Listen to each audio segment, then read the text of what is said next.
പ്രതിപക്ഷ ബഹളത്തെ തുടർന്ന് രാജ്യസഭയും ലോക്സഭയും നിർത്തിവെച്ചു. ലോക്സഭ 2 മണിവരെയും രാജ്യസഭ 12 മണിവരെയുമാണ് നിർത്തിവെച്ചത്.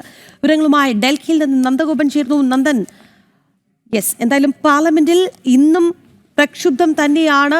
ഒരു ആരോഗ്യപരമായ ചർച്ചയ്ക്ക് അവസരമില്ല, അല്ലെങ്കിൽ അതിനു വേണ്ടിയിട്ട് ഒരു ചർച്ചയ്ക്കും പ്രതിപക്ഷം തയ്യാറല്ല എന്നുള്ളതാണ്.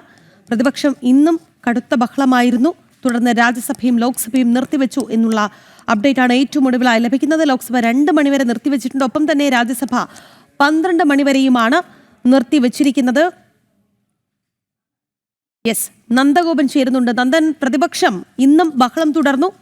പാർലമെന്റ് സഭാ നടപടികൾ തന്നെ തടസ്സപ്പെടുത്തുകയാണ് ലക്ഷ്യം. എന്തായാലും വിവരങ്ങൾ.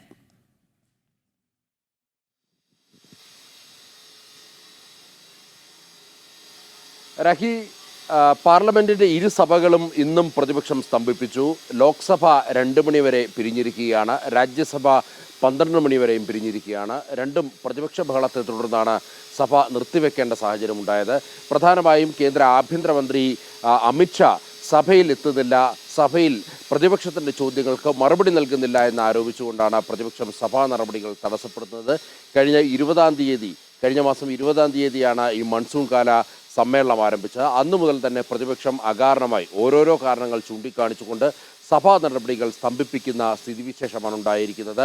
പലതവണ കേന്ദ്ര സർക്കാർ ചർച്ച നടത്തി. കേന്ദ്ര പാർലമെന്ററി കാര്യമന്ത്രി കിരൺ റിജിജു പ്രതിപക്ഷ നേതാക്കളെ വിളിച്ചു വരുത്തി ഇതുമായി ബന്ധപ്പെട്ട ചർച്ചകൾ നടത്തി. അതായത് സഭാ നടപടികൾ തടസ്സപ്പെടുത്തരുത്, സഭയിൽ ജനങ്ങൾക്ക് ഉപകാരപ്രദമാകേണ്ട ഒട്ടനവധി ചർച്ചകൾ ക്രിയാത്മകമായി നടത്തേണ്ട സ്ഥലമാണ്, അതുകൊണ്ട് സഭാ നടപടികൾ തടസ്സപ്പെടുത്തരുതെന്ന് നിരവധി തവണ അഭ്യർത്ഥിച്ചു. എന്നാൽ സഭാ നടപടികൾ നിരന്തരം തടസ്സപ്പെടുത്തുന്ന സമീപനമാണ് പ്രതിപക്ഷം ലോക്സഭയിലും രാജ്യസഭയിലും സ്വീകരിക്കുന്നത്. അതിൻ്റെ നേർക്കാഴ്ചയായിരുന്നു ഇന്നും സഭയിൽ കണ്ടത്.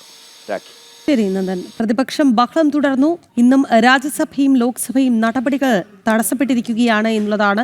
രാജ്യസഭ ഉച്ചയ്ക്ക് 12 മണിവരെയും ഒപ്പം ലോക്സഭ 2 മണിവരെയും നിർത്തിവെച്ചിരിക്കുന്നു. നന്ദഗോപനാണ് വാർത്തയുടെ വിശദാംശങ്ങൾ നൽകിയത്.